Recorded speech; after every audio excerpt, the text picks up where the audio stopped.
You wouldn't let the Savior wash his feet. Keep your head on the plow. Right on. Keep your head on the plow.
Hard to see them in the fog.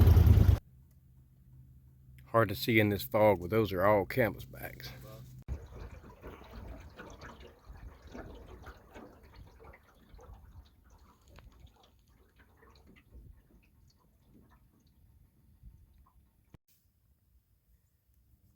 We're here waiting for this fog to burn off.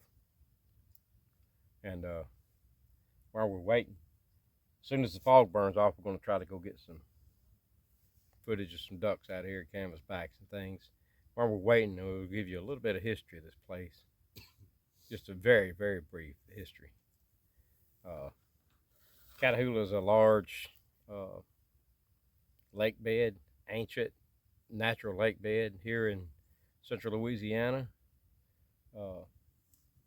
It's one of the only places in the Mississippi Flyway that is frequented by the canvasback, which is one of the wildest of the North American waterfowl.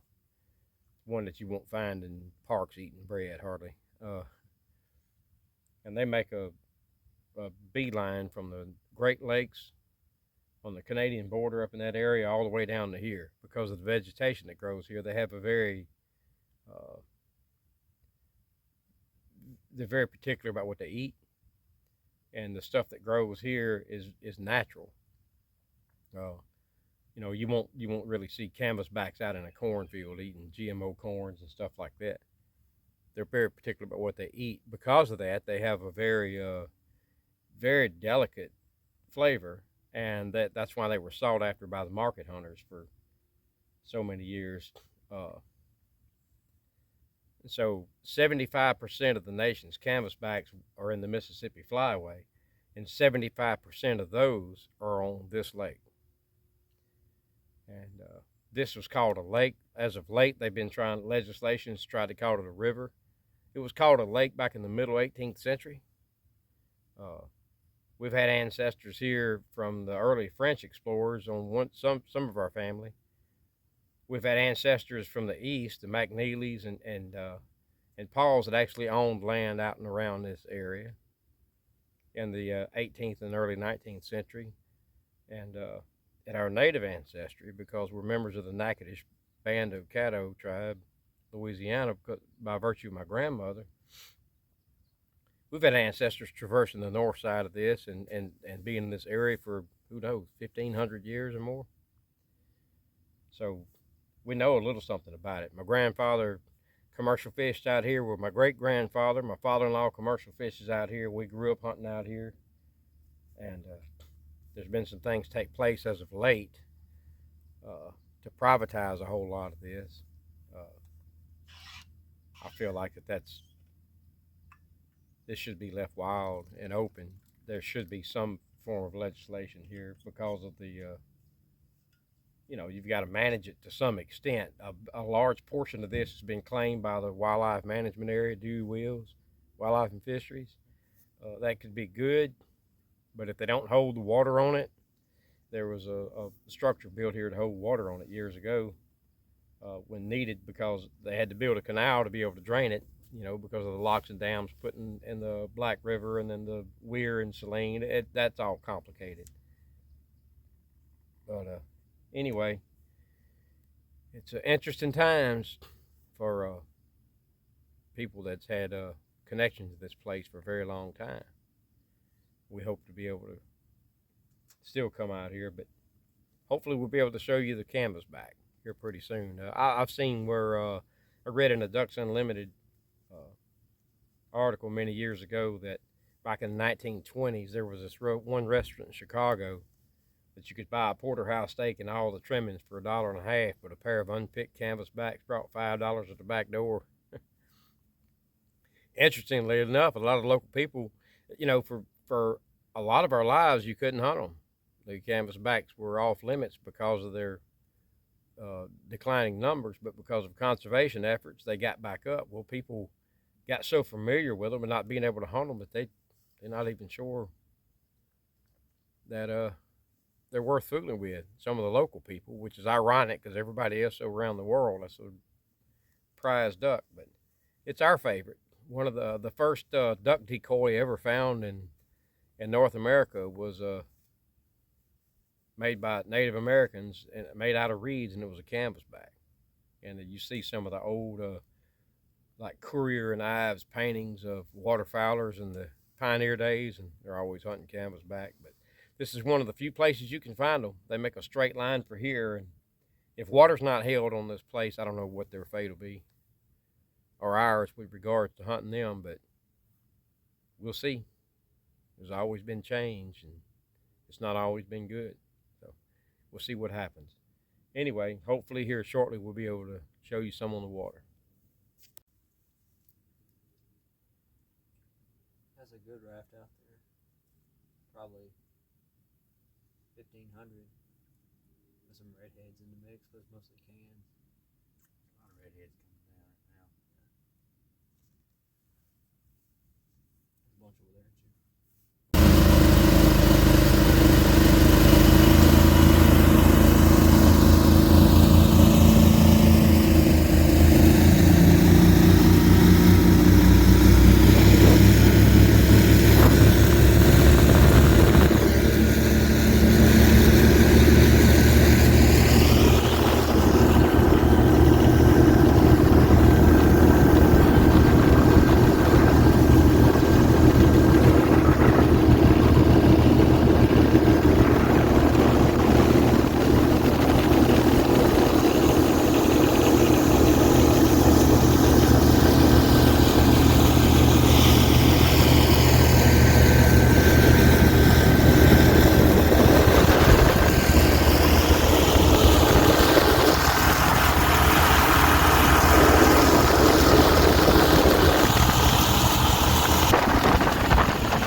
Pelicans are. See things out here you don't see just everywhere.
Melvin DeVille told me that him and his daddy, my great grandpa Jesse, they were commercial fishermen, hunters and things like that.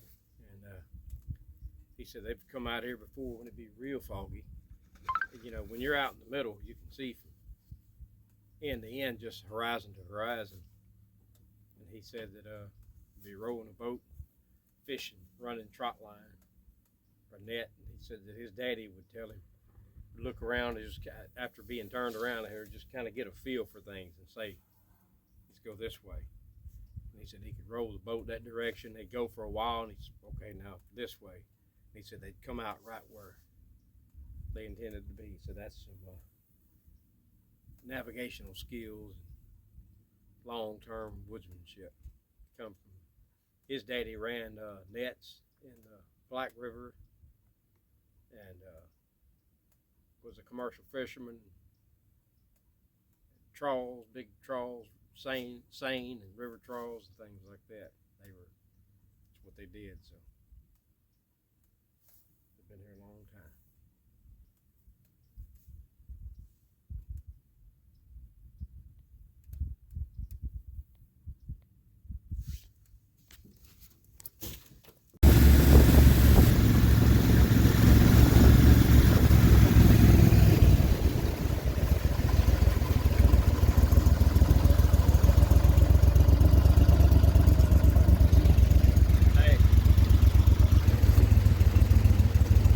Very good, Walt.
Place like it. Place is just as good, some better, but there's no place just like it.